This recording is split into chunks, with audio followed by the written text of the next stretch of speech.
Then we do the short mandala offering, making this vast pure offering to receive the blessings of the gurus, the Buddhas, so that we can actualize the teachings that we are getting today. So again, visualize everything transformed into this beautiful paradise, this pure land. Make this vast offering to these holy beings. This ground, anointed with perfume, strewn with flowers, adorned with Mount Meru, 4 continents, the sun and the moon. I imagine this as a Buddha field and offer it. May all living beings enjoy this pure land. Idam Guru Ratna Mandala Kam Niryatayami. And then we do refuge in bodhicitta as usual as the final prayer before we begin our class. And this we do once in English, twice in Tibetan, bringing to mind these two thoughts of finding safe direction, refuge in the Buddha, Dharma, and Sangha, seeing that they are our real protection from all suffering. And then also cultivating the motivation of bodhicitta, which will also strengthen through our meditation today, but bringing that to mind, that aspiration to become a Buddha for the sake of all beings, and think that this is why you're here, to listen to the Dharma and engage in these teachings. I go for refuge until I am enlightened to the Buddha, the Dharma, and the Supreme Assembly. By the merits I create through listening to the Dharma, may I become a Buddha in order to benefit all sentient beings.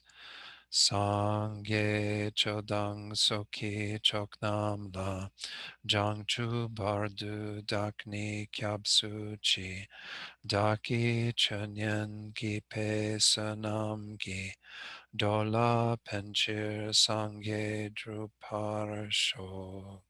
Sangye chodang soki choknam la jangchu bardu dakni kyabsu chi Daki Chunyan Gipe Sanam Gi Dola Penchir Sangye Drupar Shog. Okay, thank you, Mary. Again, welcome everyone. We're going to start as usual with a few minutes of meditation. Again, meditation, concentration is the topic of these teachings that we're in right now in this course on transcending our limitations, working with the 6 perfections.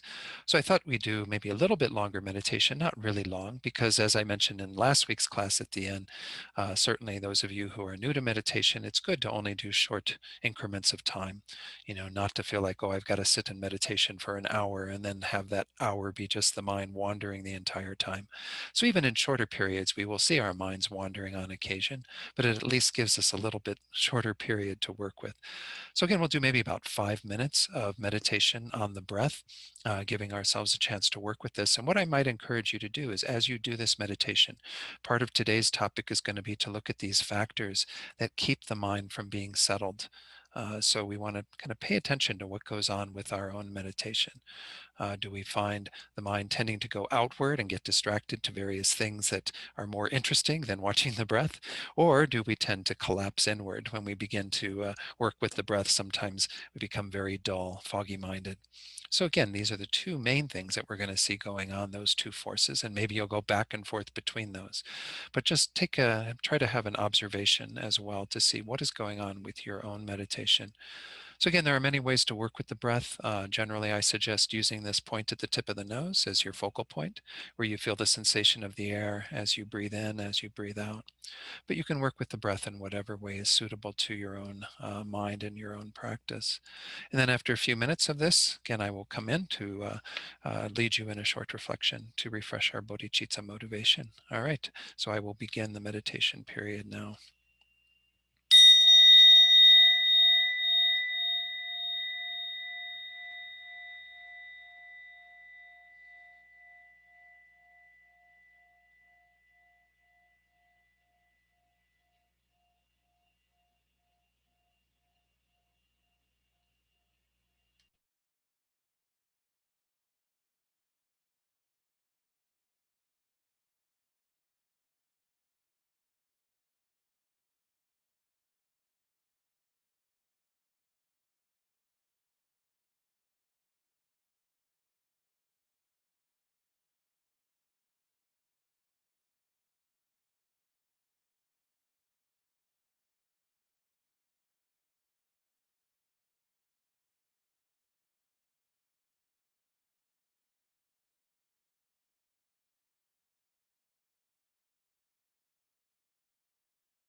So now, having spent about 5 minutes working with our breath, trying to develop some concentration, we no doubt have seen how we are lacking in some of the qualities that we would ideally like to have.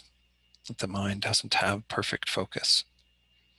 It isn't as vibrant and clear and undistracted as we would like it to be. We can give ourselves some credit for what we have done in working with our minds through our own meditation practice. And moreover, think about what it would be like to have a mind that has achieved those qualities, that has attained this stability, that has great power, that is free of anything that diminishes the capacity to focus on objects, to move our mind towards virtue. And part of the antidotes to developing this state of mind is to have this aspiration. So we might first begin in setting our motivation by aspiring to achieve calm abiding, this meditative stabilization that will help us to use our minds in an incredibly powerful way. But then we have to look at what is the underwriting motivation for doing that. Yes, you will attain some peace in this life. Mind will be much more blissful, less distracted. But if we do it only for the benefit of this life, we're not taking full advantage of what that mind has to offer us. So we would ideally like to do this to be able to develop deeper qualities, to move towards especially the goal of complete enlightenment, Buddhahood. We absolutely need this quality of meditative concentration in order to attain Buddhahood. So if we're going to strive to accomplish that, it's best to do it within that motivation of bodhichitta, a sincere wish to be a benefit to all sentient beings without exception, by developing our own qualities, our own minds, to the degree where we can accomplish their welfare perfectly. So try to bring that motivation into your aspiration to develop deeper concentration through our study today, as well as your own practice, so that what we do here today becomes a cause for that result, our own enlightenment and the enlightenment of all sentient beings.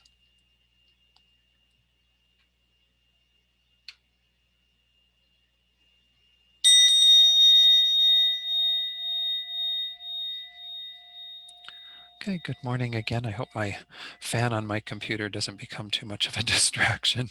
For sometimes my fan goes on for these long periods of time, and I'm not sure why. But anyway, we'll see how we do today with dealing with that. So, all right. So, welcome everyone again. We're working in this course with transcending our limitations, the 6 perfections.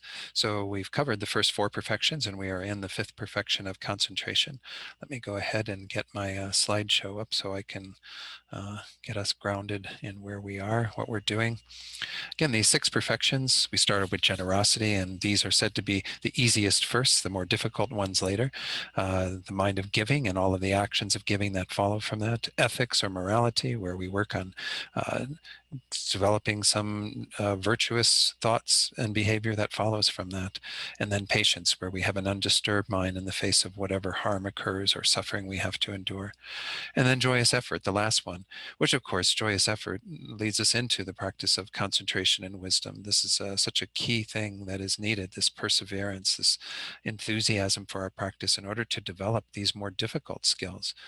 So we started with concentration a few classes ago, and the description of concentration, and of course we'll go on to wisdom, but these two are very much interconnected, concentration and wisdom being key parts of our trainings that we have on the path that are essential to making any great progress. So perfection of concentration, concentration itself is a mental factor that's capable of abiding one-pointedly on an object of virtue without distraction. When concentration is motivated by bodhicitta, it becomes a perfection of concentration. We're calling these 6 perfections, which is a case of giving the name of the result to the cause. These are the practices we engage in that become the fully perfected mind of a Buddha. So when we have the motivation of bodhicitta, we say it's a perfection of concentration, but it isn't fully perfected until we actually attain Buddhahood.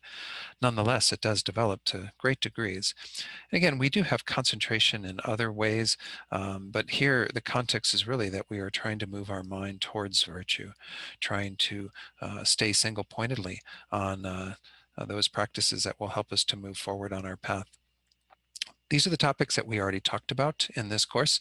Went through the types of concentration. Again, I'm not going to review all of these in great detail, but know that one of the key things that we looked at in terms of types of concentration is calm abiding versus what's called special insight. And then we have to unite both of those in the union of calm abiding and special insight. Calm abiding is the main mind that we are trying to develop in this perfection of concentration. We go on then with the perfection of wisdom, which is what we call our special insight, to develop our deeper, more penetrative insight into the nature of reality. And then we combine those two. So this is why, like I said earlier, concentration and wisdom are very interconnected. The depth of our concentration supports our wisdom, and our wisdom absolutely requires some level of concentration in order for it to deepen. We looked at the 6 essential causes for achieving calm abiding, some of which we again can practice now, diminishing our desires, being more content and satisfied with the things we have, so that when we do dedicate our lives to greater practice, perhaps in a retreat setting, we will actually have greater success.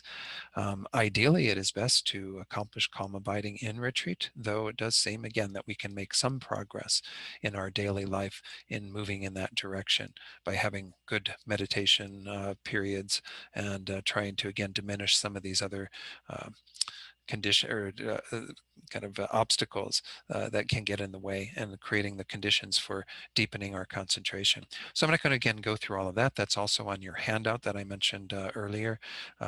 Meditation posture. This was again something just to review how we work with our bodies. Although we don't meditate with our bodies, we're embodied beings, and so we need to have our bodies in the ideal posture of the 7-point posture or something that approximates it again according to our own physical makeup.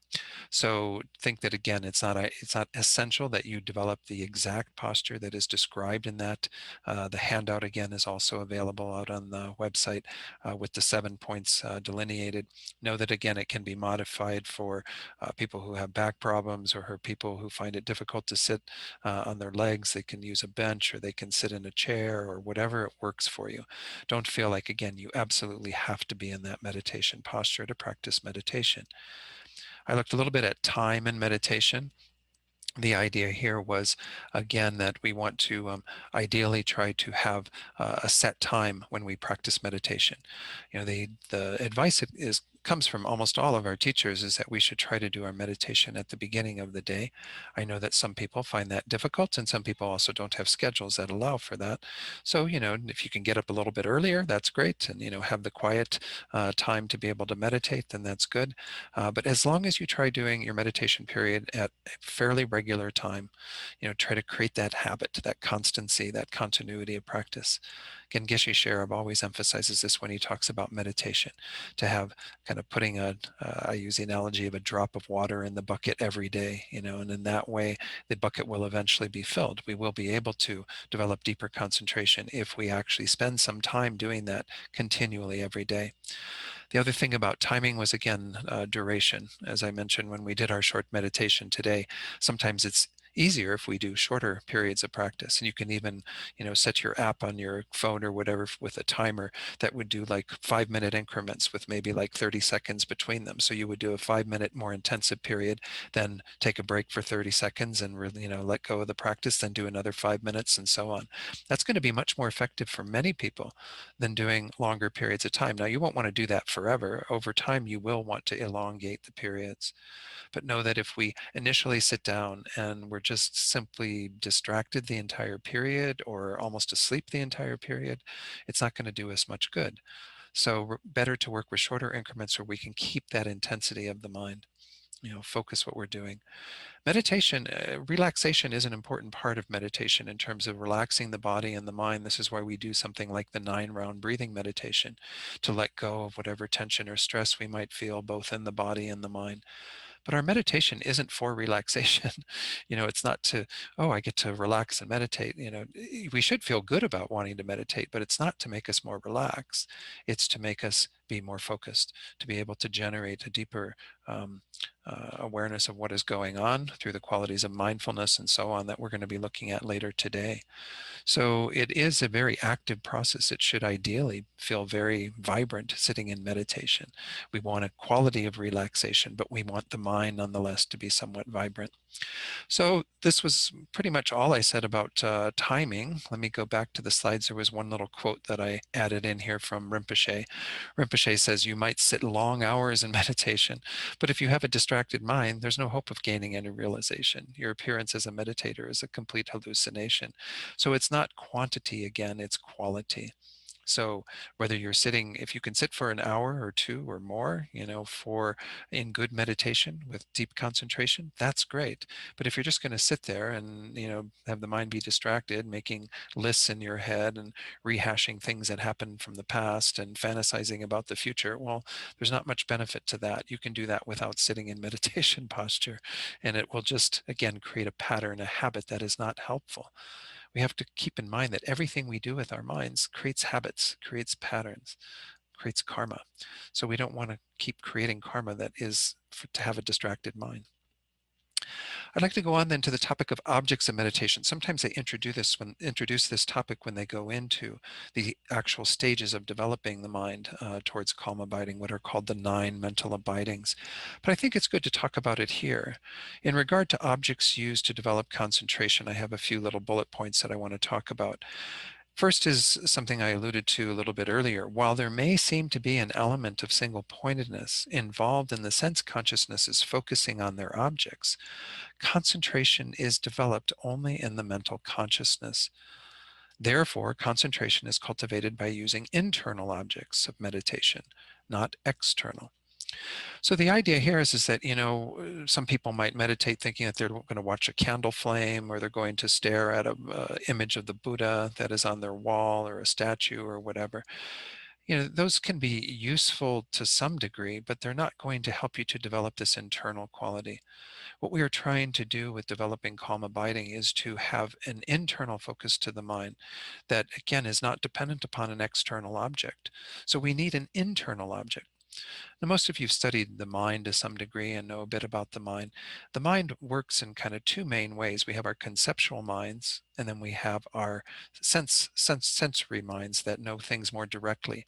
And of course, we have even moments of our mental consciousness that are a little more direct. But essentially, we have conception and ways of knowing things that are more in the line of perception, where we are knowing things directly. So our 5 sense consciousnesses are actually getting at information directly. Right now, you're looking at the screen. There are different colors appearing and shapes and what have you. All of that is being registered in your eye consciousness. The words that I'm saying, the vibration of those molecules in your ears are going into your ear consciousness. It's knowing things in a very direct way. There's nothing between what is being known and the eye consciousness, ear consciousness, and so on that are knowing those factors. Our conceptual mind, however, is knowing things through what's called a mental image, a sort of idea of something. And even though we use the word image, we're not talking about something solely visual, though we're obviously very visual beings, right? We bring things to mind very much in terms of our visual awareness. I can ask you right now to recall, for example, the face of your mother of this life, and you can bring your mother's face to mind in your mental awareness, in your conceptual mind, without your mother being there. Unlike if I were to say, your eye consciousness being generated looking at your mother, well, then you'd need a picture of your mother or your mother actually being there in order for that to happen. So our conceptual mind is always knowing things through this medium. And as I said, it's not just visual. I can tell you to think about the taste of strawberries. Hopefully, if you have an allergy to strawberries, then think about something else. But anyway, the idea is that you can bring to mind tastes. You can bring to mind tactile sensations. You can bring to mind smells. You can bring to mind sounds. We do this we can take that direct information that we're receiving through our senses, and the conceptual mind can work with those.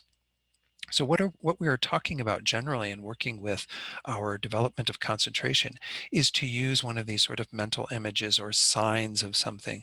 They're sort of a reflection of that. They aren't the actual object. So we're going to get into this more detail on looking at the objects, but know that this is the first thing that's emphasized in terms of developing deeper concentration, is that we have to work with something that's an internal object. I'm going to talk about the breath in a moment, because you might think, well, the breath isn't an internal object, right? What's with our kind of continuum of stuff, it's not something outside of us, but nonetheless, it is a tactile sensation. I'll talk about that shortly.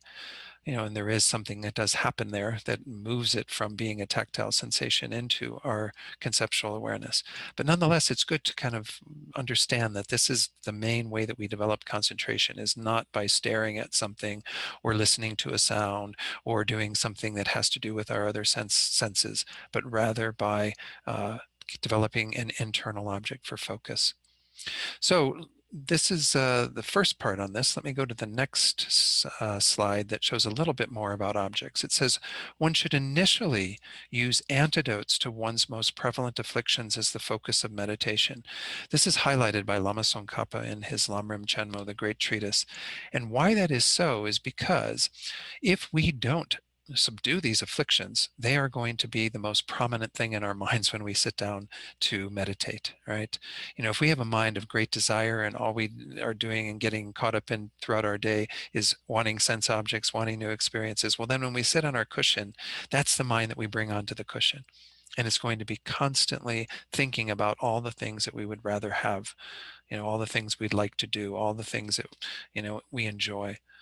And this is actually going to become one of the major obstacles on our development of concentration, this mind that gets excited by thinking about all these pleasurable, enjoyable things that are much more entertaining, at least to our habituated minds, than deepening our concentration, watching the breath or whatever object we're working with. So some of us may have stronger anger or jealousy or pride or other delusions. If we have those delusions again and we bring them onto the cushion with us, it's going to be problematic. So Lama Tsongkhapa advises that we spend a fair amount of time developing the antidotes to these different states of mind. Again, I'm not going to go into that entire discourse because that's something hopefully most of you have studied. It's actually taught generally in terms of the Lam Rim, the 3 stages of the Lam Rim. It's in the middle stage. And that's because that's the level where we begin that process of taming our minds and wanting to remove what keeps us bound in samsara, which are the afflictions. We have to, in the small scope, begin to address some of that to some degree, because there we're working with our karma and trying to not engage in harmful actions and so on. But certainly at the level of the middle scope, generally every Lam Rim text goes into some way of working to counteract our desire when it's out of control, our anger, our jealousy, and so on. So again, I'll just highlight 2 of those, anger and attachment, because these are the 2 main ones that get us into trouble, right? The tendency to get really attached to the pleasurable experiences and to have a revulsion to push away all the negative experiences. And we do that sometimes with that mind of anger and all the things that ensue from that. The antidote to our attachment is to think about the impermanence of those things that we are attached to, that they are fleeting and temporary, that they don't last, that there's no point in putting all of our money on them, because they're simply not going to be things that we can count on. And then also to recall their negative qualities. The mind of attachment is highlighting all the positive qualities of those things and wanting them to be in our lives. Well, we're missing out on the negative qualities of those things, the other side of them that keeps us from having a more balanced view. So if we can balance our view of things, recall their impermanence and so on, we can diminish some of that attachment.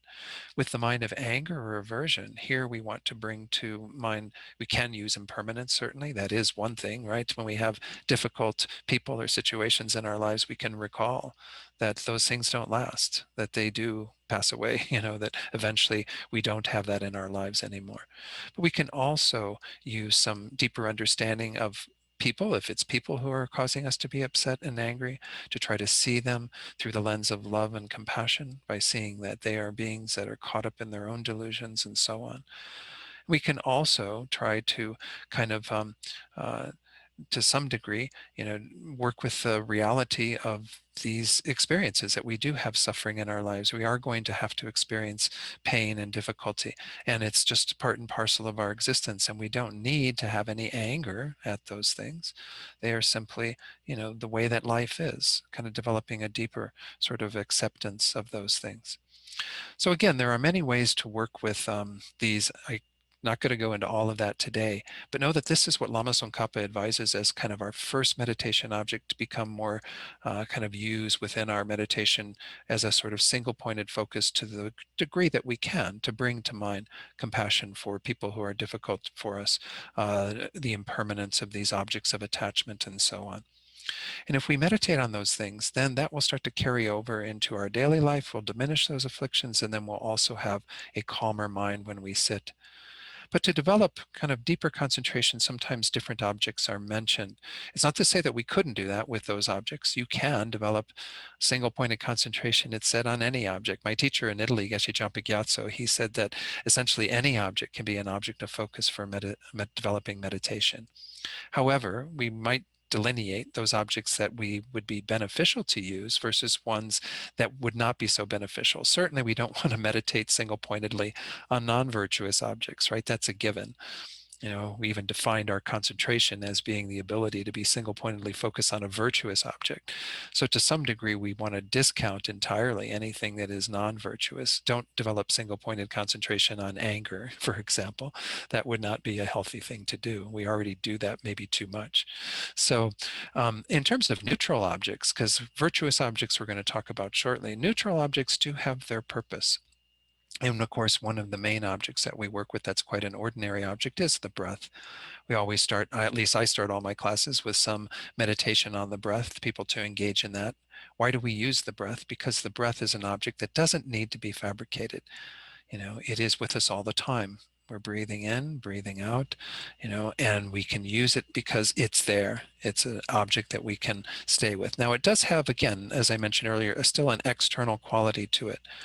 The internal side of it is that it's together with this body, and we're generally focusing on the sensations of the breath, either at a point such as at the tip of the nose or at the lower abdomen, just below the navel, where we feel the rising and falling of the abdomen. Or sometimes people even focus on the entire sort of expansion of the body and the contraction of the body and so on. So there is some level of kind of internal quality to it because it's together with this body, but it still is mostly a tactile sensation.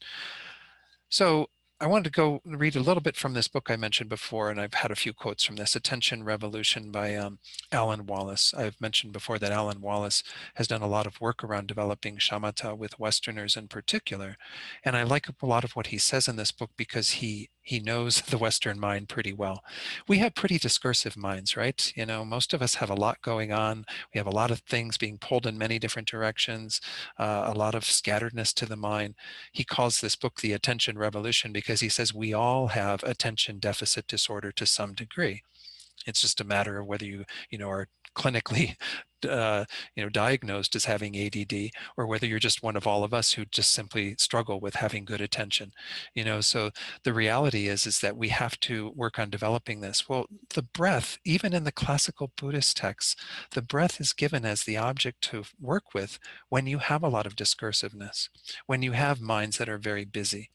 So in the West, I think it's an ideal object. I know sometimes Rinpoche, when he talks about just meditating on the breath, he means that if that's all your practice is, you're not going to get very far. And that's true. And that's what we're talking about here in this course, is that we need to develop this concentration, but then we need to unite it with our investigation into things, our wisdom awareness, which we'll go into as the last perfection.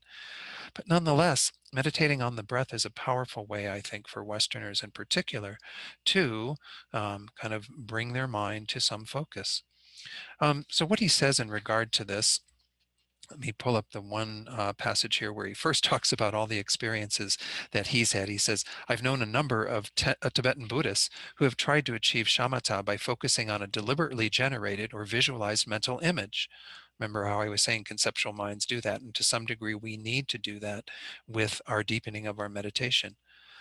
He says, I tried this approach too when I first began practicing shamatha. Many of us, both Asians and Westerners, have found that the effort required to generate and sustain such an image is exhausting. If one practices concentrating on a deliberately visualized image for short periods, there may be no perceptible strain. But if this is done for many hours each day, for day after day, week after week, which is what he's doing in these shamatha retreats that he conducts, this can drain your energy and lead to excessive stress and tension. This may be why the Buddha declared that people who are especially prone to excessive conceptualizing should practice shamatha by cultivating mindfulness of breathing. Unlike many other techniques, it soothes the body and mind rather than constricting them with sustained effort. Even though the mental image is required and does eventually arise, it doesn't cause the strain that may result from deliberate visualization. So let me talk a little bit about what he says about where this happens and how that happens. Excuse me. It's actually said that when you get to stage 4, I don't know if we'll get to it today, probably next class, we'll talk about the 9 stages. When you get to the 4th stage, what happens is you've been meditating on the breath, for example, if this is what you decide to do to work towards developing calm abiding with the breath, you've been meditating on it as mostly a tactile sensation. Like I said, at that sensation at the tip of the nose or what have you. And you've been tuning into it as a tactile sensation. What he says is that at some point it actually becomes a mental image. So he says, this is page 64 of this book. He says, in the phases of mindfulness of breathing thus far, you have been attending in various ways to the tactile sensations of the respiration. However, to continue all the way along the path of shamatha, eventually you must shift your attention from the tactile sensations of breathing to what he calls an acquired sign. It's a symbol of the air element that appears before the mind's eye as you progress in shamatha practice. In other words, it goes from being this physical sensation to being an internal image. And these are called acquired signs because you acquire them naturally. You don't have to start thinking about, oh, I'm going to see the breath as blah, blah, blah, blah, and then the breath appears in that way for you. You conjure up an image for it. Rather, these are acquired naturally at around this stage of developing towards calm abiding. So even though you've been working with it as a tactile sensation up to this point and developing some concentration on the basis of that, to go further, you do need to have that sort of flipping over into something that becomes internal.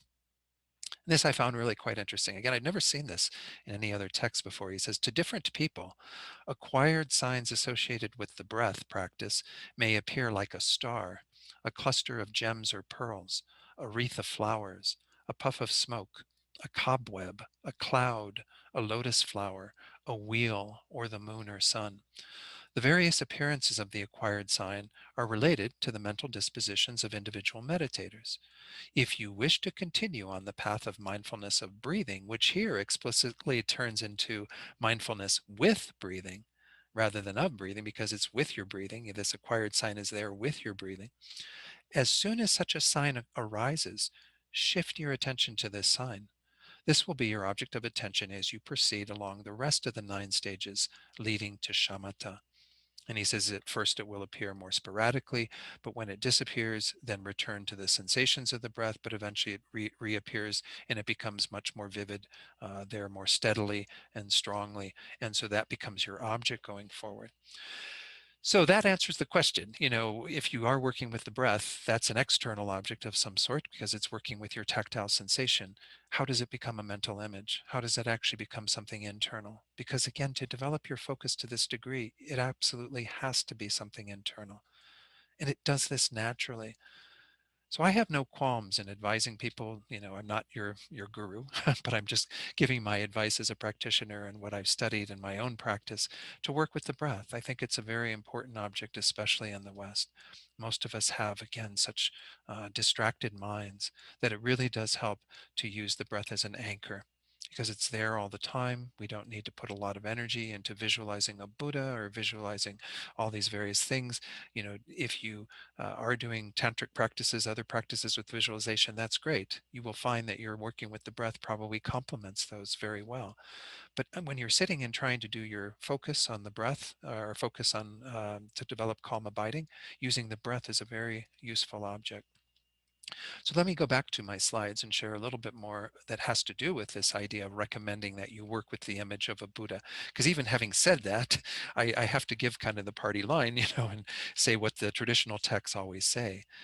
So as it says there, once you have subdued your afflictions, you can use any object, though you should distinguish between ordinary and special objects for meditation. We'd call the breath an ordinary object, but there is some usefulness for those of you who have the inclination to do so to develop your meditation with special objects. What do we mean by special objects? That's where we look at this idea of using a Buddha. One of the most special objects for shamatha meditation is the body of the Buddha. This is typically Shakyamuni Buddha, the one that we know with, the golden body and the hand, the left hand in the lap with the palm up holding a bowl, and then the alms bowl, and then the right hand over the knee with the fingers touching the moon cushion, that is signifying the earth touching mudra. But anyway, it can be any Buddha. You can do it with green Tara. You can do it with, Kala Chakra. You can do it with incredibly complex beings or very simple beings. But keep in mind that the amount of detail that you're working with is a factor in your ability to sustain that image within your own mind. So sometimes working with simple figures like Shakyamuni Buddha is really quite useful.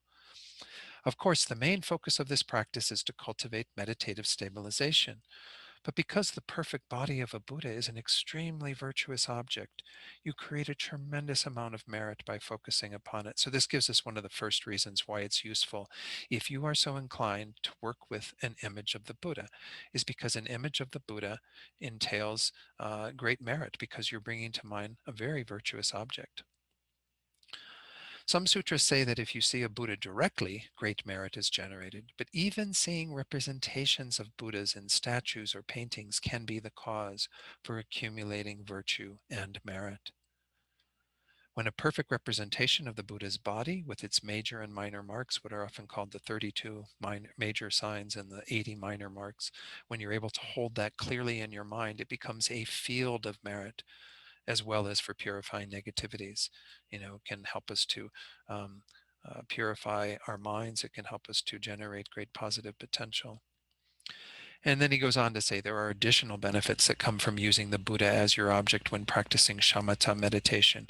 First, if you are very familiar with your object at the time of death, you can recollect the qualities of the Buddha and take refuge. It'd be a useful thing to be able to conjure up quite easily in your mind, right? The Buddha there in the space before you as sort of a mental object, and then to recall the amazing qualities, the Buddha as a true source of refuge for us, the ultimate source of refuge.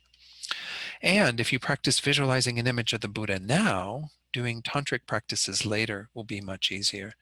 In tantric practices such as deity yoga, which again is not the main topic of this course, but in Tantra, this is one of the main things that's used, is to develop our awareness of ourselves as the Buddha that we've been empowered to practice, as well as everything around us, the purified realm of that Buddha, and so on. There are times when you need to clearly visualize the deity in front of you, and times when you need to imagine yourself as that deity. Most of you who do these practices know this already. You know that tantric practices involve a lot of visualization. But the main point he says here is that by using a virtuous object in shamatha meditation, you can achieve shamatha and in the process accomplish other beneficial purposes. This is a skillful way to practice. So again, those of you who feel inclined, to do that type of meditation, what they say, and you can go to some of the Lamrim texts like Liberation in the Palm of Your Hand to get deeper instruction. But they say, this is a wonderful little Buddha that Rinpoche distributed. I think Mary probably has one of these too. He distributed these at the First Light of the Path retreat, and they're wonderful to work with because they're just a nice little small image. And this is actually about the size that they say you're supposed to visualize the Buddha initially, or trying to use that as your gauge for developing your concentration. When we start looking at the deepening of our meditation, we enlarge the object to make it kind of bigger part of our focus if the mind kind of goes in too deeply, or we might tighten it a little bit to a smaller level if the mind gets too distracted. But the idea behind using an image like this is that if you use this kind of looking at it and sort of visualizing, and again, you don't want to think about it as just a solid piece of metal in the space before you. You want to think about it as having a quality of light, that it's very transparent and radiant, so that it doesn't, have the heaviness that this would have. And essentially, you want to have that in the space before you, just a little bit above your eyes, maybe about a yard in front of you, or a lot further if you feel comfortable with that. and then focus on that. So it's not focusing on a huge, like, life-size image of the Buddha to start with. It's focusing on something that is really quite small. And this does help, to develop concentration. And what they say in the traditional text is that you begin with just kind of getting the general outline of the Buddha, and then you fill in the details. But keep in mind, as I was saying earlier, this is a lot of energy it takes to kind of put all of that into creating that in our own minds. And then we begin to stabilize on it, right? Whereas with the breath, you already have the breath. You can start stabilizing on it right away. So I'm just pointing out again that there will be differences in this, but as Geshe Sopa pointed out, there are many, many advantages to using an image of the Buddha in your own mind's eye. Again, it's not the staring at the statue or the tanka or whatever. It's actually cultivating that in your own awareness, because it's a very powerful object, creating merit, purifying negativities, being able to bring the Buddha to mind at the time of dying, to be able to use visualization skills in your other practices of Tantra and so on. So I'm not in any way discounting that. I'm just saying a lot of us don't have the minds to be able to do that, and that's perfectly okay. That's why the Buddha gave a variety of teachings, and that's why he taught mindfulness of breathing, is because a lot of us do have very, distracted minds, and we need something like the breath to act as an anchor for our development of concentration. So that's a little bit about that. Again, other objects that you might use, I don't know. Again, these are the main ones that are taught. Certainly you can use concepts of various things. You can meditate on the truth of suffering, one of the Four Noble Truths. You can meditate on a variety of other things that are taught in the text. If you go to any of these, again, Lamrim texts, especially Lama Tsongkhapa's Lamrim Chenmo, they go into a very large exploration of a variety of topics, some of which, again, are Lamrim topics that we can simply meditate on single-pointedly. Some teachers say that the ideal object for us to develop calm abiding is emptiness. This is what we're going to look at when we get to the perfection of wisdom at the end of this course. But most of us don't have a really good, clear view of emptiness. We, struggle with even, getting that to some place of understanding what emptiness means conceptually, much less being able to hold an awareness of it. But if you do that kind of together, if you develop your calm abiding with your special insight into the object of emptiness, and you kind of go back and forth between these two practices, then you kind of condition the mind to have that union of those two at some point further down the path. So there is some benefit to having emptiness as an object. I remember every summer, I think, well, maybe not every summer, a lot of the summers when I left the master's program to come back for the 8 weeks or so that we had as our summer break, I would ask Geshe Jampa Gyatso, what should I meditate on this summer? And the one summer he told me to just meditate on emptiness, to develop some single pointed concentration on emptiness. I don't think I did very well. I was much better when he chose things like, the four measurables or what have you, some, other qualities. But anyway, know that we can use anything as an object, and it's good to use something once more that is somewhat virtuous. But for many of us, the breath is just a really good object to work with. And as Alan Wallace explained, it doesn't stay as an external object. It actually becomes internal naturally. Let's go on to look at a little bit more in terms of what are called again here the 5 obstacles and 8 antidotes. This is another part of your chart. What's going to happen is that we're going to take a look at these, but essentially when we start trying to develop our concentration to a deeper degree, we're going to see 5 things that become problems. Some of them become problems further down the road, some of them at the earlier part of our practice. But we have 8 different antidotes to these. 4 of them have just a single antidote. The first one, laziness, which should sound very familiar to you because we looked at laziness with regard to the last perfection, the perfection of joyous effort or enthusiasm. This one has 4 antidotes.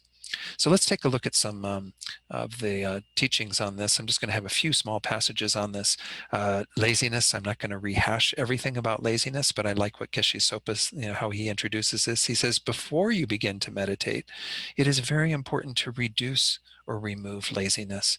And hopefully, if we've worked on that previous perfection, we've developed some antidotes to that laziness, some joyous enthusiasm and steadfastness and aspiration and so on. But laziness has many forms, he says, and you might recall that we looked at 3 forms of laziness in that last part of this course. One type of laziness is not wanting to do a particular practice.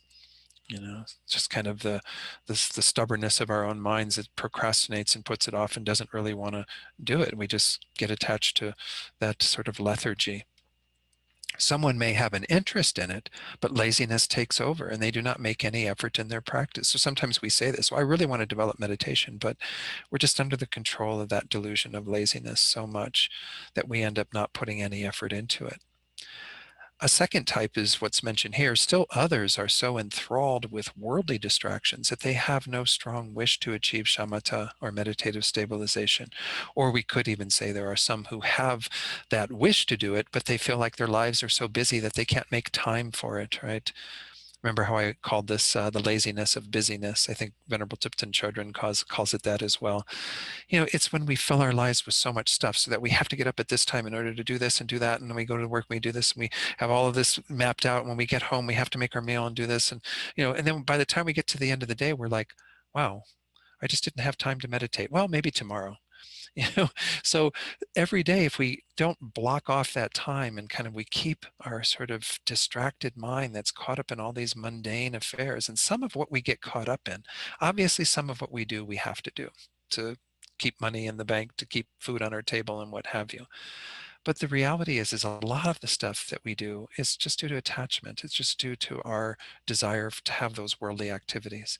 If we begin to diminish some of those as, take away their importance and put our importance on our meditation, well, then we're going to have greater success. The Buddha actually says this is a form of laziness. Why? Because we're not really doing what we need to do. It's becoming an obstacle for us. It's our own mental thoughts that are problematic. If we weren't so attached to those things, we would create the time for meditation. So again, that's something to be mindful of in terms of that second type of laziness. A third type, Geshe Sopa doesn't go into here, and I'm just going to talk about it very briefly, but recall that that was said to be the worst of the three, is a laziness of despondency, where we think we can't do it. And I know when we get into this, I mean, part of my wanting to spend some time on concentration with this course is because we need to get inspired to do this and to think that we can accomplish this. Every single being that is a bodhisattva at this point, or that is further along the path towards enlightenment, or is a Buddha, every single being that is in that category that we think we're not in, and who knows when we'll get there, every one of them had a crazy, confused, distracted mind, just like we have right now, or like I have right now. So every one of those beings made it there. It just took some diligence, some effort, as we saw when we looked at that fourth perfection, and creating the time for it, actually, not getting lazy and so on. But we really have to have that conviction that we can do it. Every one of you can do this. And I have to keep telling myself that too. I can do this. It just takes dedicated practice. As I said, every day in and day out doing the practice, and then eventually some dedicated practice in retreat. And we can attain it. Without a doubt, we can attain it. But, it doesn't happen without its causes and conditions. That's why we have to start right now. So again, laziness is the very first, problem that we have. In terms of the antidotes to laziness, laziness has 4 antidotes: faith, aspiration, perseverance, and mental pliancy. The fourth, mental pliancy, is actually the result of the first 3. Let me talk about that one. Again, I'm going to take it off screen so that I can talk about these a little bit better. But just know that, again, you have your little handout and you can make notes on there if you wish. Mental pliancy is the result of these. What do we mean by mental pliancy? There's actually even also a physical pliancy. Pliancy, and other words for this are suppleness or serviceability. The idea is that right now, our minds are not very serviceable, and our bodies are also not very serviceable. I mean, look at when we sit in meditation, how long can we sit comfortably before the body becomes an obstacle itself? Our minds, of course, are not serviceable in that we can't direct the mind to whatever object we wish and stay there as long as we'd like. It just lacks a lot of that quality, where the mind becomes very light and soft and pliable. And the body also has those same qualities. That actually isn't reached. I mean, we can begin to feel some of that as you move towards calm abiding. But when you get to calm abiding finally is when you have that fully qualified pliancy. And we'll get to that when we talk about how we arrive at that final stage and what that looks like. But know that that's the outcome of all of these other factors that counteract our laziness. I guess it's kind of, I don't know if it's comforting or not, but it's interesting that laziness isn't fully overcome until that final antidote is there, that antidote of complete pliancy. But know that once more, there is a great diminishment in our laziness by virtue of the three factors that precede it. Well, what immediately precedes our pliancy is effort, enthusiasm. Again, don't need to talk about that a whole lot because we just went through the perfection of this joyous effort. Obviously, we need to dedicate ourselves to day in and day out doing the practice. You don't get anywhere without any effort, right? Even in worldly terms, who has accomplished great things in their life without any effort? Well, you might look at heiresses and heirs and what have you and think that they've gotten it without any effort. But karmically, we would say that they had to have created the effort in another life to have those things, in a Buddhist perspective. But essentially, if we want to accomplish something, we know we need to put effort into it. We know we need to roll up our sleeves and actually do the work. So that's a given that you're going to get there primarily through your doing the work. That's how you're going to get to pliancy and completely overcome your laziness. What do you need to develop effort? We looked at this factor in terms of our perfection of joyous effort. One of the main powers we use is the power of aspiration. You need to be aspiring to move in a particular direction. That means you need to have that mind that thinks, I want to develop this meditative concentration. I want to actually have a mind that can be single pointedly focused on something and see where it goes, see what happens to my own mind and my own development with that type of a mind. We really aspire for it. We start thinking, wow, that would be really great to have that. Just like we have the aspiration to achieve enlightenment, this is a aspiration that we need along that path to really aspire to develop our minds, our concentration to that degree. Well, where does that come from? That comes from the first of these antidotes, which is faith. Faith in Buddhism is not, believing in something without having any awareness of it, or, just like a blind faith. Oh, that sounds good. I'll believe in that. Faith comes from our investigation into calm abiding. That's what we're doing in this course. As I said earlier, that's why I wanted to teach on this more extensively. Part of it is to inspire me in my own practice, but I hope that all of you can become inspired. You develop faith by seeing the great benefits of developing calm abiding, by knowing all the process that is involved, to know that you can actually engage in step-by-step developing your mind all the way to that degree. Again, the benefits are unbelievable from calm abiding, because not only will you have developed your mind to a point where you have that single pointed focus, but you also will be disallowing the delusions to manifest in a variety of ways. You won't get rid of your delusions yet. You need deeper work to do that. But the person who's got this deeper concentration is not going to have all of this discursive stuff going on, is not going to have the minds of anger and attachment and jealousy and pride arising that easily. Why? Because they've already subdued their mind to some degree. That wonderful prayer that we have at the beginning of class, subdue your mind thoroughly. That's the big work. That's the deeper work. But if you subdue your mind, a lot of other stuff gets subdued along the way. So know that this is an incredible benefit to having concentration. And of course, over time, if we develop even deeper and deeper concentrations, we can have these abilities to retain things, exactly what was said, exactly what happened. This is what these great followers of the Buddha had. After the Buddha left, they didn't write down many of the sutras, the discourses, until centuries after he had already passed away. It was because they developed this deep concentration that allowed them to retain these words. And of course, there's clairvoyances, there's all these kinds of other super qualities that we saw when we looked at the types of concentration. You can develop these as well. So know that, you've got a lot of benefits to achieving that. So you develop this deep faith, this convinced faith that you actually can accomplish this and that there will be great benefits to doing it. Therefore, you aspire to do it. Therefore, you put effort in it. And eventually you will attain that pliancy, that suppleness that will allow you to make your body and mind very serviceable. Every one of us can accomplish this. I think it is important that we highlight that. So that's kind of the first obstacle that we encounter, is our laziness. It's what keeps us from getting on the cushion or staying on the cushion or doing that kind of work that helps us to deepen our practice. So let's take our short little break, our 10-minute break. It's about 11:03 here. Let's go for 11:14. Okay, give you a little bit more than 10 minutes. So take a stretch break and we'll resume at 11:14. Be sure to get to them. All right, so let's get back to the slides that I had.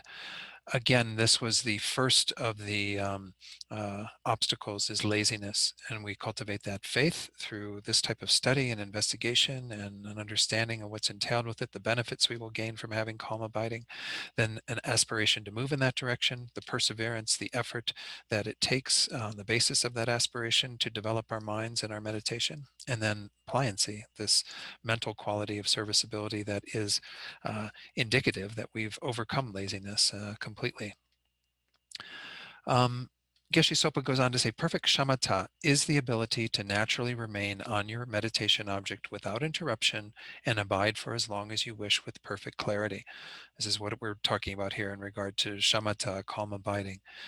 You are able to remain on the object without any interruption, meaning it's continuous, no distractions, and you can stay there for as long as you wish with this perfect clarity, kind of pointing to kind of the main qualities that are involved in that. So where we're going, what I'm doing with this kind of introduction here is to get into the next couple of faults that we have and the antidotes to that.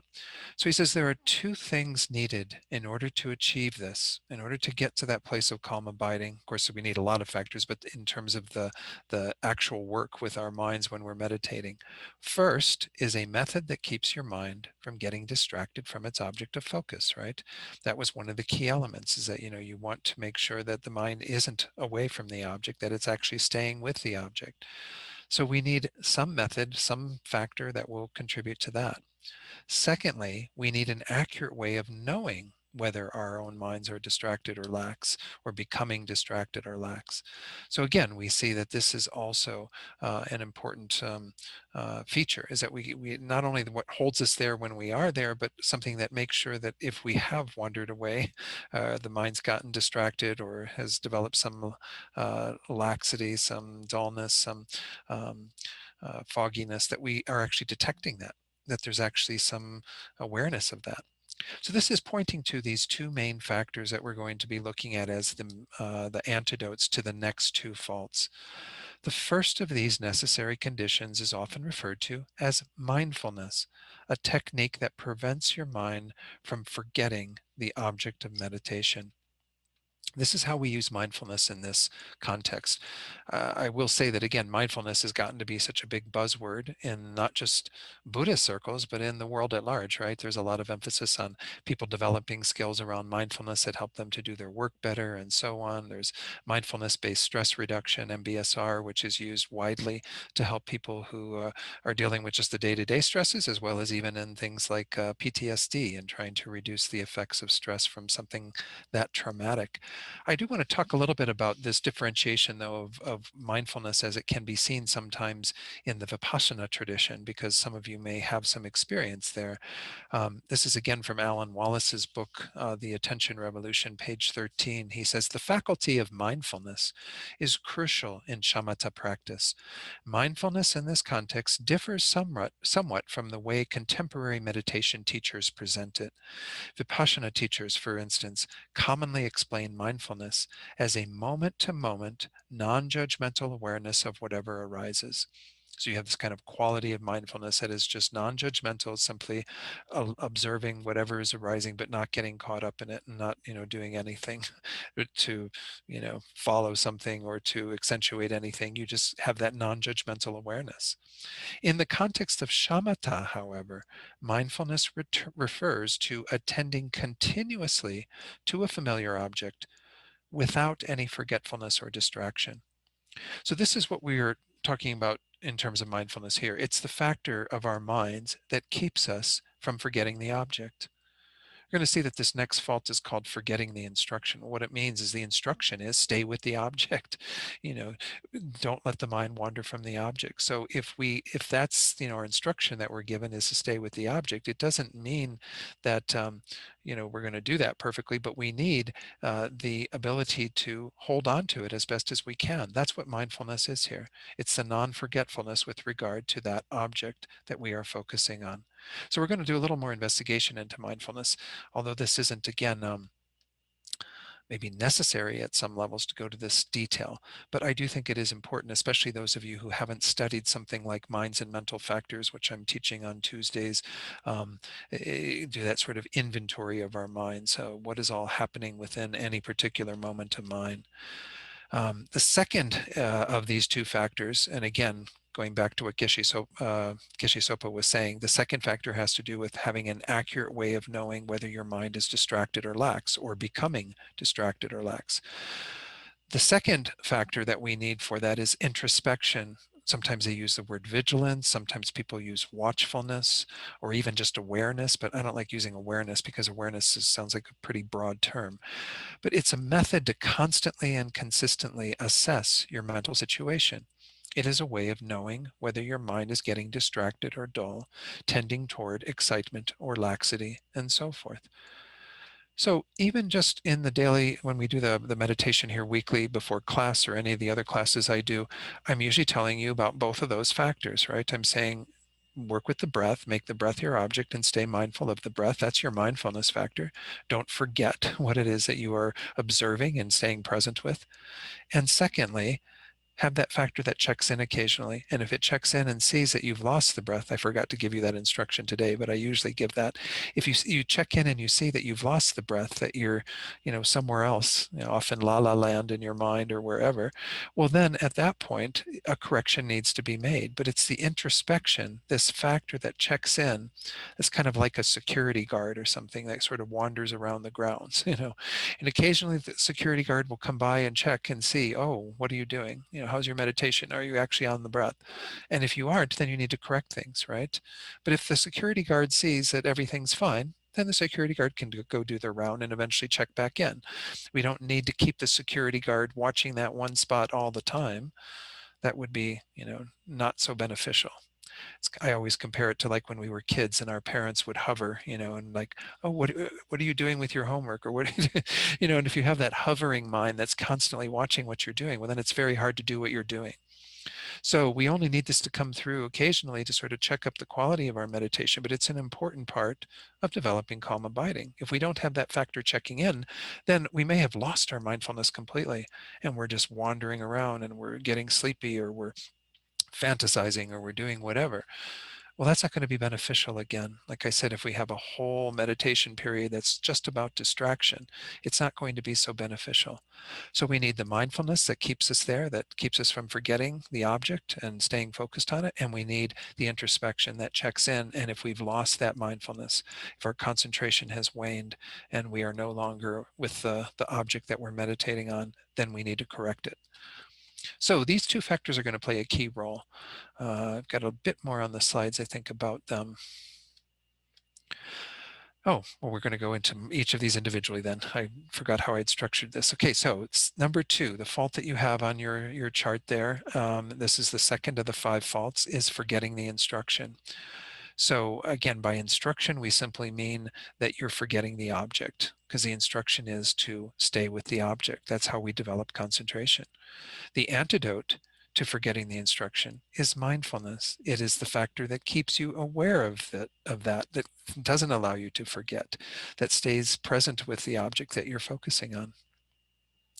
So here I'm going to do a little bit deeper investigation into mindfulness according to how it is taught in the Course on Minds and Mental Factors. This is Geshe Sopa referring to one of the main texts that's used there, Asanga's Compendium of Knowledge.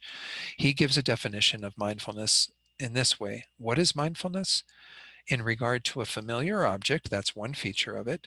Your mind is not forgetful, that's a second feature, and operates without distraction. That's a third feature. So he's going to go and explain all 3 of these. Mindfulness then has 3 features. 1, the first feature is that the object of mindfulness is one you already know. It is something that is familiar to you, something with which you have experience, something to which you are already accustomed. Mindfulness does not attempt to accrue new knowledge or focus on a new unfamiliar object. The object of mindfulness is something that has come to your mind before. The Tibetan word translated as mindfulness, drampa, is sometimes translated as recollect or remember. So this is I want to correlate this to what we were talking about earlier in terms of objects of meditation. This is why it takes some time then to actually develop some meditation or some mindfulness and deeper meditation practice with regard to an image of the Buddha, right? We're not so familiar with the image of a Buddha. Maybe we're more familiar with the image of a Buddha than we are with some other things in our world. But we have to conjure that up. As I was saying earlier, you have to get that mental image in your mind with all the little features there in the right place and everything happening and da da da, da. And then you can begin to develop some mindfulness of that object. This is why, once more, mindfulness of the breath or of breathing is sometimes a better object, because we're familiar with it. It's right here with us all the time. It's not something, again, we have to conjure up and develop first and then become aware of it and not forgetful with regard to it. So the very first feature of mindfulness is that it's with regard to a familiar object. How can you be mindful of something that you haven't experienced before? It's already an idea of a recollection, a remembering, of allowing it to continue to be there present in our minds. So that's the first feature of mindfulness in the classic texts. The second key feature is that mindfulness is free of forgetfulness. In this context, not forgetful does not mean that you remember what your teacher told you about your meditation object. For example, how your teacher described the body of a Buddha, or a text described it, or whatever. It also does not mean that you know the answer if someone asks you something about your object. For example, what is the Buddha holding in his hands? That's not enough. To have that kind of ability to not forget all of the various things you were told about it, or involved in conjuring up that object. With regard to mindfulness, not forgetful means being able to hold the image of your object in your mind with clarity and without the slightest bit of distraction. If there is any distraction, then mindfulness of your object is lost.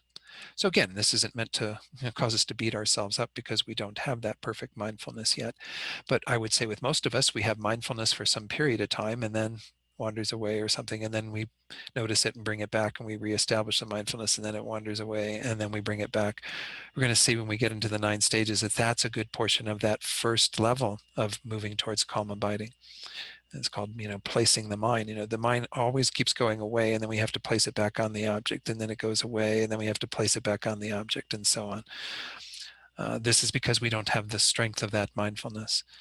So again, if we have that familiar object, and then we have the quality of it not forgetting it, staying present with it, whenever it's not present with it, the mindfulness is lost and will need to be restored.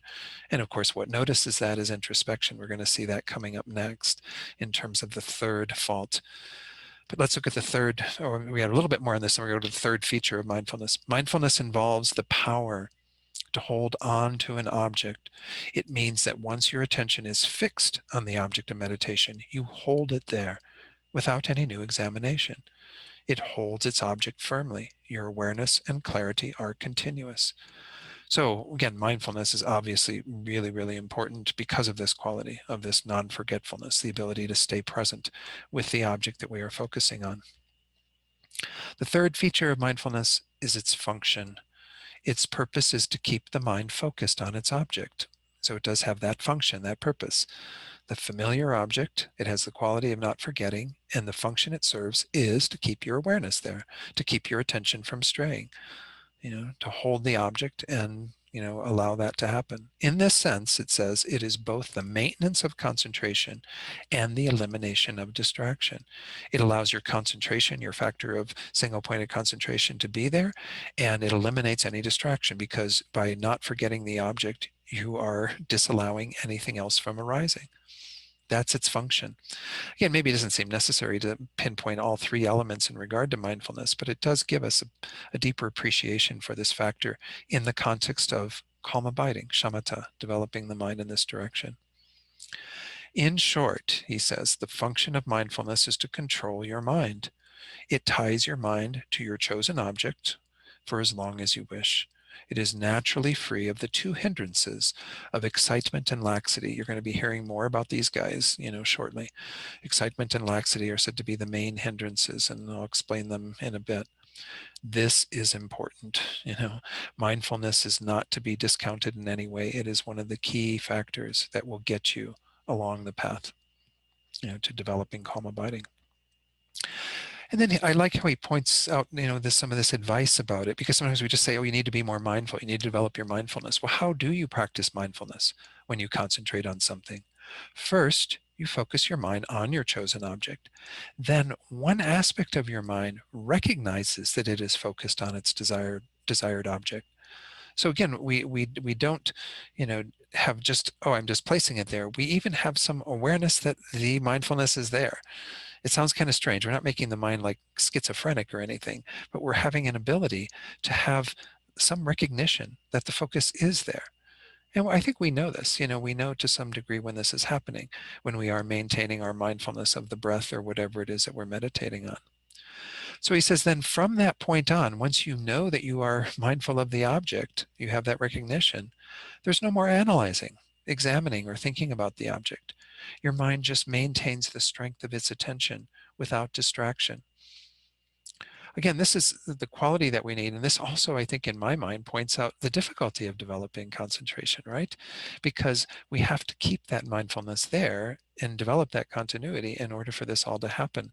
And the mind is prone, as I said previously, especially our Western minds, to liking to be engaged in other things. I think I mentioned this in one of these classes, but if not, I'm teaching on concentration. The concentration chapter is Shantideva on Monday, so I may have mentioned it there. But the oh shoot, what was I just going to say? Anyway, I lost it. See how my mindfulness is gone. um, I'm sure it'll come popping back in. Sometimes when I do that and do a little detour to mention something, and then I come back, somehow it gets lost. But anyway, the idea here is that this is an important part of our practice, right? Is that if we don't keep that aspect of non-forgetfulness with regard to the object that we're focusing on, then we can't develop that deeper concentration. Yeah. Oh, I don't remember what I was going to say. Yeah, somebody mentioned a video once of some teacher. I don't remember who it was. I can't remember the teacher, and I don't think it was in Tibetan Buddhist tradition. But he was doing a little video on introduction to meditation. I was curious how he went about introducing it. And one of the first sentences he said is that one of the biggest problems with meditation is that it's so boring. And when I first heard it, I was kind of like, wow, maybe that's not the best thing to start off a lecture with. But there's some truth to it, right? That's what's going on here, is what I was pointing out in relation to what I just read, is that this idea of keeping the mind focused on a single object, it sounds incredibly boring to our minds right now, right? Why would I want to do that? I'm much more entertained by bringing in multiple objects, sometimes several of them at a time. I like to have that kind of excitement and everything going on. And now you want me to just place my mind on something like the breath and hold it there and not let it wander? I mean, it sounds really boring, right? It's like being told, like as a kid, you have to go sit in the corner, right? You sit in the corner and all you can stare at are the walls that come together like that. That's it. So there is that thing we have to kind of get through in our meditation too, of recognize that it's going to feel boring for a while because our mindfulness isn't so strong and we're not that interested. Again, we can go back to that first fault. That is maybe another form of laziness, right? That tendency to want the busyness, want the stuff going on. So we need to be aware that we have to have a deeper aspiration for engaging in this practice and make greater effort to plow through that. And actually, I think there is a time, and I've found this in some of my meditation retreats, where you do get a lot more interested in what's going on. Even though you're just doing that single pointed focus on an object that seems so boring, it actually becomes a bit more interesting. Why? Because you start deepening your own awareness of that presence within all of that. And so again, just stick with it, keep doing it, but know that it may be very boring initially, may at least appear boring to you, and you might have to keep plowing through there. There's a question from Larry. I'm going to wait and get to that when we get to the topic of introspection and vigilance, but I'll make sure to find some time at the end to address that, Larry. Okay, let's go back to the slides and go on with the second fault. So again, the third fault. This first fault is laziness. The second fault is where we are forgetting the object. We're kind of wandering away, and the antidote is mindfulness. And if that worked perfectly, we wouldn't have any problem. The third problem that we have is that when these two factors of laxity and excitement, which I'll describe shortly, when they arise in the mind, sometimes we don't see them. Sometimes they'll call this third fault the faults of laxity and excitement. But really what we're talking about here is not identifying when these arise. again, if we have our mindfulness of the breath that we've initiated, but then we don't check in, well, then these faults might be arising, but we're not aware of them. The mind might be getting very loose and lax and dull. The mind might be getting very tight and excited, distracted. But if we aren't aware of it, then we're not going to be able to do something to address it. So the antidote to not identifying laxity and excitement is that other factor of introspection that Geshe Sopa introduced when he talked about the two main things that we need to develop single-pointed concentration. Mindfulness, being able to stay with the object once we focus on it, and the introspection that checks in to make sure that these faults haven't arisen.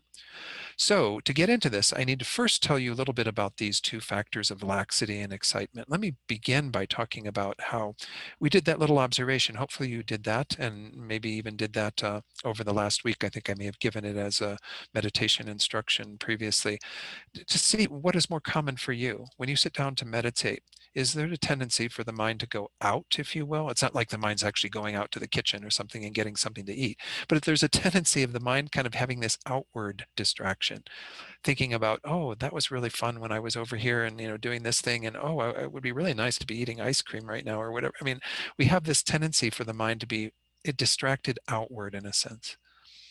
But some people have the tendency for when they pull the mind into focusing on an object, and generally, again, it's a mental object or the breath or what have you, that the mind kind of caves in on itself. The mind becomes very dull and sometimes even sleepy. Sleepiness would be like the extreme of this, where we actually are like nodding off while we're doing our meditation, and it can't even like keep the head upright. There are a variety of degrees, that these things are experienced. The excitement can be in milder forms versus stronger forms. The sort of tendency for dullness can be in milder forms versus pretty extreme forms. What we're going to be talking about with regard to excitement and laxity are two specific states of mind that fit into these two categories. Excitement fitting into that larger thing of mental wandering, distraction, the mind going out, and laxity fitting into the category of the dullness, the heaviness, the fogginess of the mind that sort of caves in. So these are the two main things that become obstacles. And when we think about them, as we go through this, again, think some of this is directed towards when we've fine-tuned our concentration to a greater degree. But don't think that we're not pointing to similar ways of working with our minds right now, where we don't have that deep of concentration. We do still have those two tendencies, the mind to wander out to things that seem more interesting than watching the breath or whatever, and the tendency when we do focus on the breath for the mind to become very heavy and dull. Is everyone familiar with what I'm talking about? I mean, these are what's going on. I mean, when you sit down to meditate, you've got one of these probably being a little bit more prominent. Maybe not all the time. Sometimes, the heaviness of the mind might be more prevalent because we haven't gotten a good amount of sleep, and maybe our minds are already very foggy when we sit down on our cushion. And other times we might have that excitement energy, that wandering energy that might be influenced by what's going on in our lives, right? We have a lot of stuff happening. We sit down to meditate. All the mind can do is be like a pinball machine that's just going all over the place, right? So some of it may be conditioned upon what's going on at that time, but you may see in general and begin to note particular patterns. My pattern that I still struggle with to some degree is the tendency for the mind to become very inwardly, kind of caving in, and that's the problem that, again, you have to address, because if you spend your whole time in meditation with the mind in that space of that dullness and you never notice through your introspection that it's gone there, then, the alarm goes off at the end, or the little, meditation bell, and you've wasted that time essentially. But not only wasted it, you've actually created an unhealthy pattern. You've actually reinforced the tendency for me sitting on my cushion to have that type of mind. So the next time I sit on my cushion, I'll have that type of mind, and I'll have that type of mind, and I'll keep doing that unless I correct it. That's why it is important that we do things to correct those states of mind. The first step is noticing that they've happened. That's why this third fault, again, I call the non-identification of those two, or whatever coarser forms of those that are going on. And then once we've identified them, we have to make sure that we apply the actual antidote to them. All right, so let's go back and do just a few more slides on the screen to get through this third one, maybe even into the fourth one. I'd like to get through all of the faults today, but I'm not sure I'm going to be able to do that. If we look at these two, in terms of, again, I haven't even defined them for you, but I've given you the flavor of each: laxity and excitement. We see that they block the two main qualities of concentration: mental clarity, having the mind be very clear in terms of being vibrant, intense, having that quality. That's hindered by laxity or other coarser forms of dullness, like I was just explaining. Mental stability is impeded by our excitement and other forms of distraction or mental wandering. Dullness and distraction, I'm going to use as kind of the general categories for the things that make our mind heavy is the dullness. The things that make our minds, all over the place is the distraction. So we see that they have different things that they hinder. The dullness will keep the mind from being very clear and intense, whereas the distraction keeps it from being stable, keeps you from being with the object. Sometimes you're still with the object even when you have slighter forms of dullness or excitement. But again, we'll take a look at that as we go through this. But essentially, these are the two qualities that are required for you to have good meditative stabilization: the stability of staying with the object and the clarity when you're with it. So Geshe Sopa says the English word excitement is often used to translate the Tibetan term gopa. In a sense, it means distraction or mental scattering. And there are many causes for excitement and distraction. Anger, hatred, jealousy, ignorance, and various other deluded mental states can trigger it. He even goes on to say, I didn't put it in the slides, but even virtuous things can sometimes cause distraction, right? You might be, all of a sudden thinking about a new Dharma book that you got that's on a really nice topic and you'd really like to be reading that or doing something. Well, that's a virtuous thought, to want to study Dharma, but it's not helpful when you are trying to meditate on the breath. Okay, so the idea here is that anything that takes you away has some quality of this, some level of distracting you, causing the mind to wander. It can be negative stuff, it can be positive stuff, but if it's causing you to do that, it's in this general category. However, excitement is a specific form of that. And it's highlighted because I think, again, when we look at our own minds, this tends to be the nature of a lot of our distraction, is that we get distracted by attractive things. So Geshe Sopa goes on to talk about what we mean by excitement in this context. He says that Tsongkhapa cites three components to a Sangha's definition of excitement. Its object is attractive. In other words, it's involved with something that is pleasurable for us. Its subjective aspect is scattered, the mind not being with the object, but rather towards those attractive objects. And third, it works or functions to keep you from having a stable focus on your object of meditation. So just like with mindfulness, we saw three aspects to the definition of that. Excitement also has three aspects.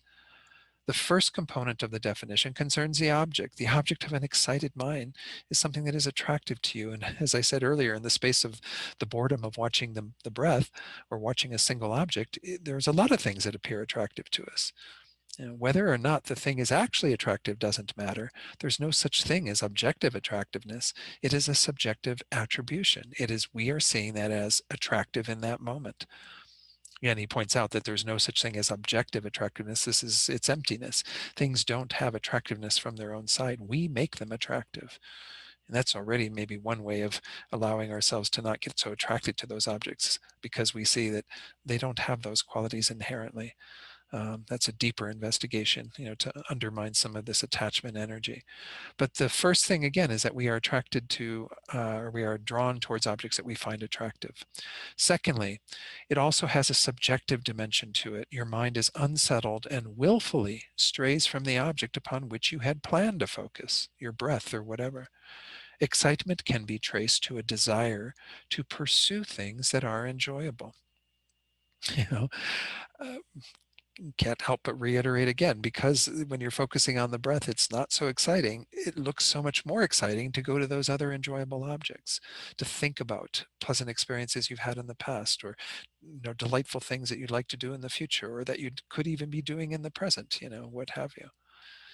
You may find yourself indulging in a pleasurable memory, thinking about a potentially nice experience, or even wishing to relax. It's easy for the mind to drift toward an object of attachment. This is why the Buddha said that, desire, attachment is really one of the most palpable causes of our suffering, is because we always have that default mode of wanting to find something pleasurable, wanting to entertain the mind, wanting to engage in things.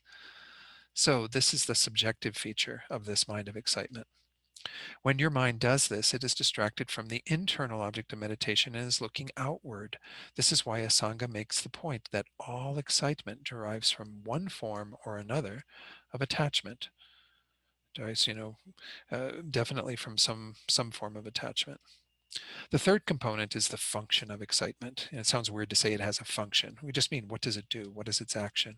Excitement interrupts a mind that is abiding on its chosen object of meditative stabilization.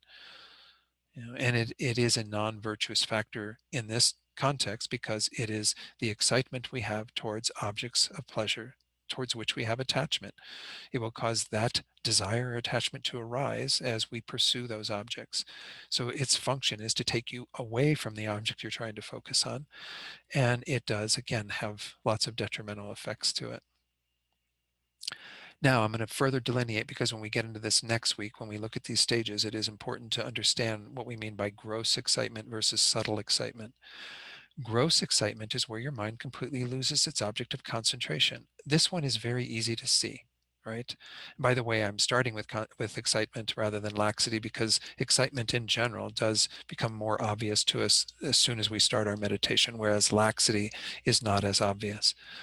Gross excitement is I'm just not with the object at all. Here's the breath, here's whatever I'm meditating on, and I'm elsewhere. I'm in la la land. Subtle excitement is where you actually retain your focus on the object of concentration clearly, but a very subtle part of the mind below the level of conceptual thought moves toward an attractive object. It is illustrated by water moving beneath a layer of ice.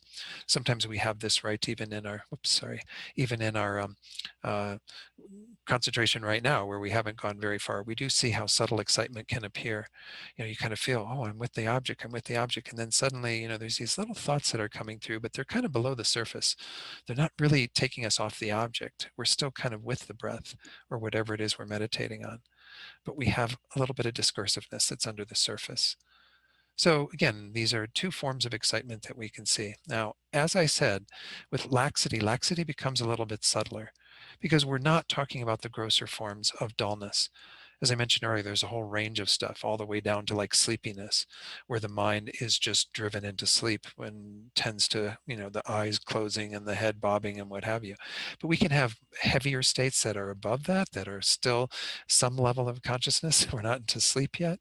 Heaviness of mind, fogginess, all these various things. Laxity is actually a little bit more difficult to detect because it's involved oftentimes. We don't really even see it until we have developed some awareness of the object already. So it's not, all these other coarser forms need to be diminished as well and gotten rid of. It's not to say that we are immediately going to go right to laxity.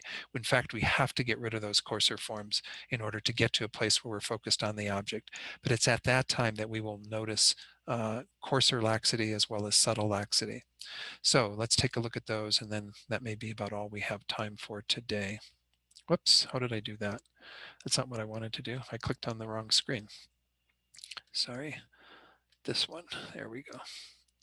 Laxity can be much more difficult to identify than excitement. It is subtler. It can even be confused with proper concentration. There are times when your mind is focused on its object of meditation and abiding properly. It's not distracted to external objects, so we kind of feel good. Our meditation's going pretty good, we got that seemingly, good mindfulness and what have you. But at the same time, he says, it may have no clarity with respect to its object. This gets to be kind of difficult to describe because, again, most of us aren't at that level of working, and I can't even speak to that great a knowledge of this. But the idea of clarity, we mean that the mind doesn't have that sort of fuzzy or dull quality at all. If we lack that clarity, then there is some level of laxity that is involved. If it is stabilized, but its hold is weak, the apprehension of the object is not vivid. Now, it makes it sound like more like visual objects that we're talking about here, but I would say even again with the breath, we're probably going to have differences in our clarity of mind with regard to the breath. There's going to be a tendency for there to be some of this laxity, this dullness of the mind, even with regard to, objects like the breath. Gross laxity is where you remain mindful of your meditation object and its image is stable, but unclear. Gross laxity is therefore quite different to sleepiness, whereby the object of concentration is totally lost in the fog of unconsciousness. So as I was pointing out, there's a lot of just sleepiness and maybe even other grosser forms of dullness are going to need to be counteracted before you even can detect gross laxity. Because here you're mindful of your object, you've got the image there and it with some stability, but it's unclear. There's this lack of focus, if you will, to sharpness to the mind in regard to that object. Whoops. Subtle laxity is where you remain mindful of your meditation object. You have the stability with some clarity, but where the factor of clarity is not intense. This gets to be even harder for us to figure out. What are they talking about, intensity? Although your concentration is strong, your mind adheres to the object and the object is clear, it is as though the fine focus has failed. So it's, again, a sharpening up of the mind. I mean, maybe the best way to think about it is in terms of like uh, binoculars or a telescope, where you're kind of trying to, you've got some intensity that needs to be there by just moving it a little bit further. And that little bit further overcomes that subtler laxity that keeps you from having that really strong focus of what you're seeing, what you're, again, not just visually in your through your visual image, but through the experience of the mind being with that object, whatever that object is. Subtle laxity arises because the mind has lost a little of its energy and so has relaxed the hold on the object. Through the factor, though the, oh wait, though no, through the factor of stability, the mind relaxes a little too much and becomes slack. Sorry, it took me a second just to make sure I put the right words in there when I copied this in. Through the factor of stability, the mind relaxes a little too much and becomes slack. So when we have that stability on the object, the mind relaxes a little too much, and that slackness causes the release of some energy, and therefore the fine focus is lost. We've relaxed our hold on the object. Again, we're not going to see these in our daily meditation if we haven't gotten to that place where we're actually holding on to the object for continuous periods of time. So just know that these are out there kind of waiting in the wings. Without subtle laxity, the mind adheres to its object but remains fresh, sharp, and energetic, and retains the fine focus which gives intense clarity. Subtle laxity, he says, is the main obstacle to the complete achievement of calm abiding. It is very difficult to recognize, leading some to think that they have attained calm abiding, when in fact they are merely strengthening the tendencies of ignorance, mental depression, and dullness by habituating subtle laxity. So again, this is going to become much more obvious to us further down the road. You need both clarity and inner strength, he says. For that, you have to find just the right balance in terms of your energy. You do not want to be so energetic that your mind gets excited and scatters, but you need mental energy to have the precisely calibrated strength to hold on to your object without slackening. So the analogy that's frequently used for this is like tuning a string of an instrument. You don't want it too tight to where it breaks. You don't want it too loose to where you can't play it. So you keep going back and forth between these to get that right level of intensity, clarity, stability. Let me stop here because I'm afraid I've got a few more slides on laxity, but so is everybody kind of getting an idea for what we mean by this factor? Again, it's not going to be so obvious to us right now for most of us in terms of our meditation, because we're probably still working on developing the stability that is with the object. But once you get with the object, there's going to be a lessening in terms of clarity, that is the grosser form of laxity.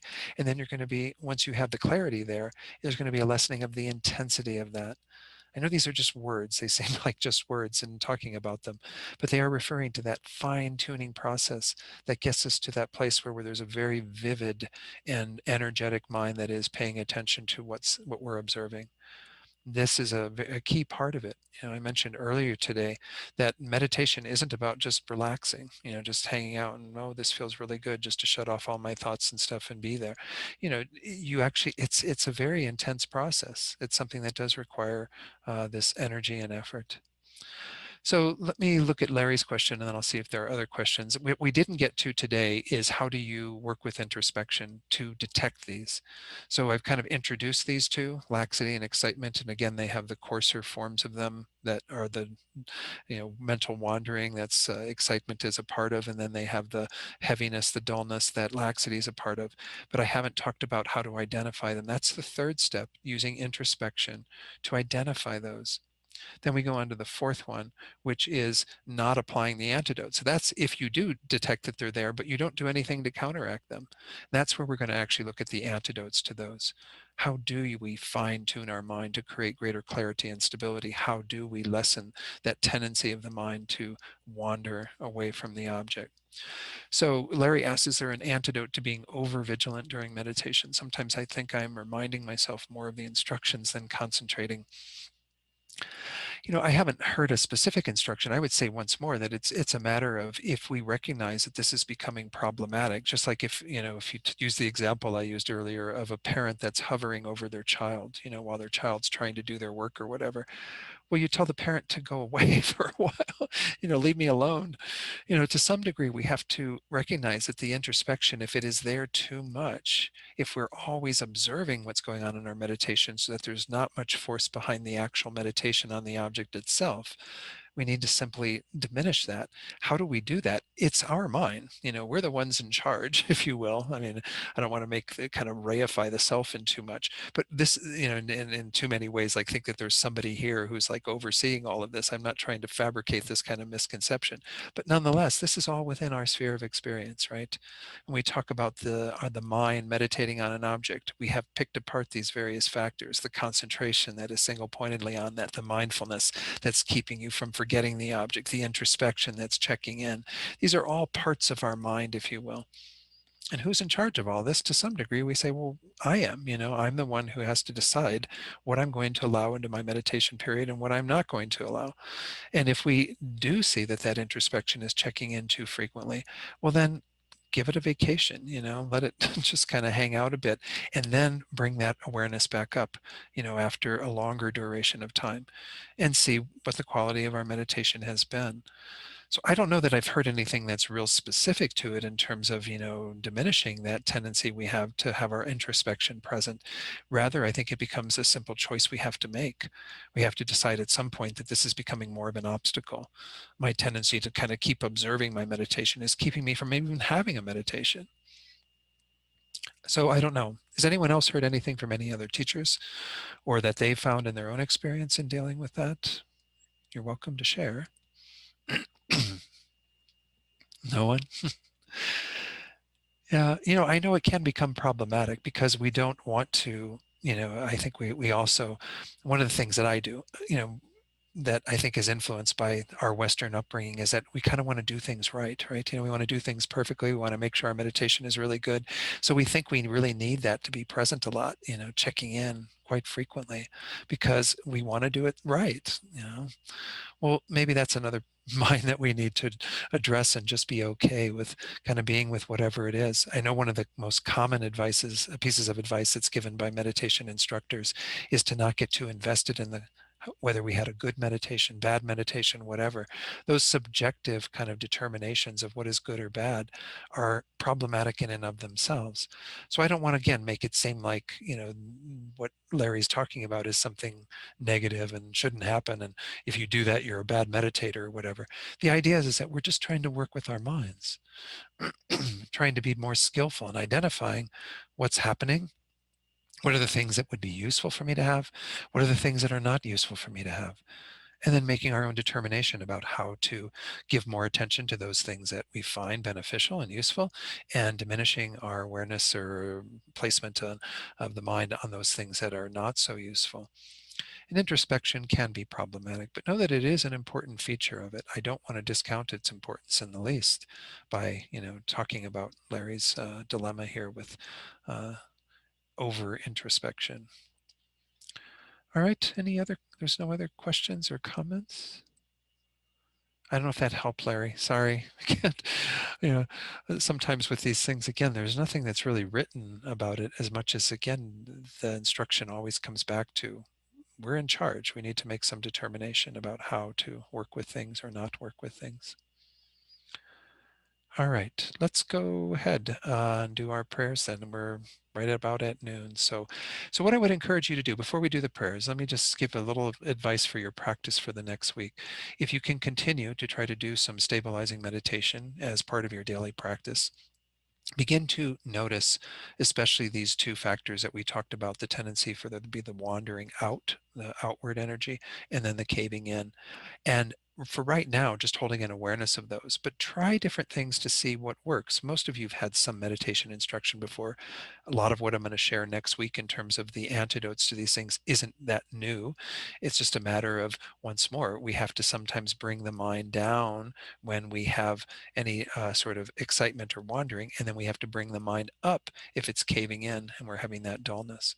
And so certain meditations help to do that. Even positioning the body in different ways helps to do that. Working with some factors in our environment might have some effect on that. But just know that it's our job at those times when we see that that's happened. We notice that that's the tendency for our mind to wander outward, to bring it back, to do what we can to kind of diminish that tendency to have that discursiveness and bring the mind to a greater place of mindfulness. And then if we have the opposite, then we need to bring the mind up and not have the mind become so dull and foggy. So just start working with it on your own, with your own knowledge of what are the antidotes to those two states of mind. And probably you're already doing that with your meditation practice, but just continue to be observant of that. And again, give yourself the space to be okay with what happens and not feel like, again, every meditation session has to be perfect, has to be ideal. This is not how it works at all. We're going to see it being all over the place. Some days pretty good, some days not so good. That's okay. That's it's all going to move in an upward trajectory over time. So, all right, thank you. And Mary, if you can put the prayers on, we will go ahead and do our dedication prayers. So again, we might bring to mind, Mary posted the dedication list. We won't recite that as part of today, but we can think about all the beings that we've requested to be on the list for obstacles, illness, who have died or who are dying. And then we can also think about anyone else that we're holding in our hearts right now, whose situation moves us, and send this positive energy out to those beings specifically, but also think about all beings being the beneficiary of what we've done here today as we recite these words from Master Shantideva. May all beings everywhere plagued by sufferings of body and mind obtain an ocean of happiness and joy by virtue of my merits.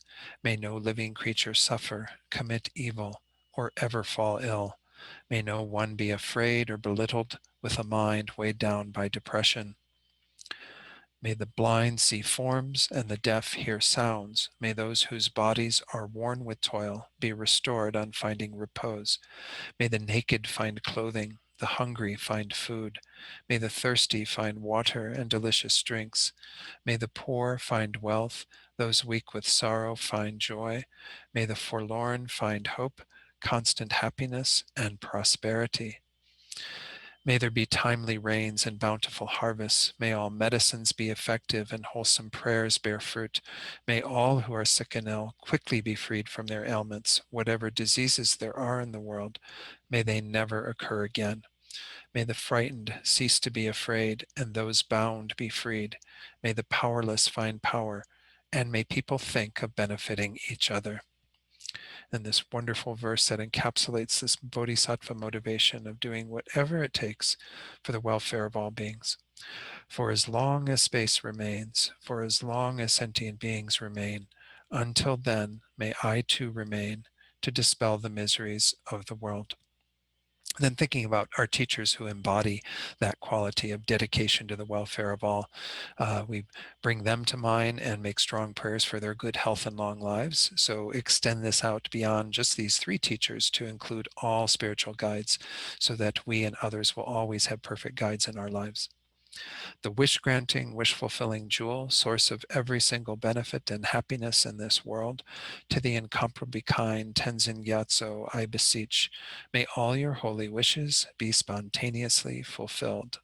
And then for Rinpoche, You who uphold the subduer's moral way, who serve as the bountiful bearer of all, sustaining, preserving, and spreading Manjunath's victorious doctrine, who masterfully accomplish magnificent prayers honoring the three jewels, Savior of myself and others, your disciples, please, please live long.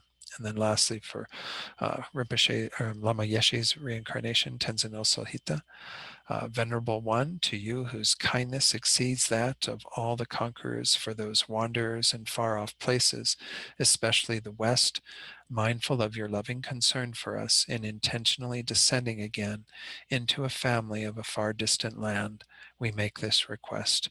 O Lama, please, please live long.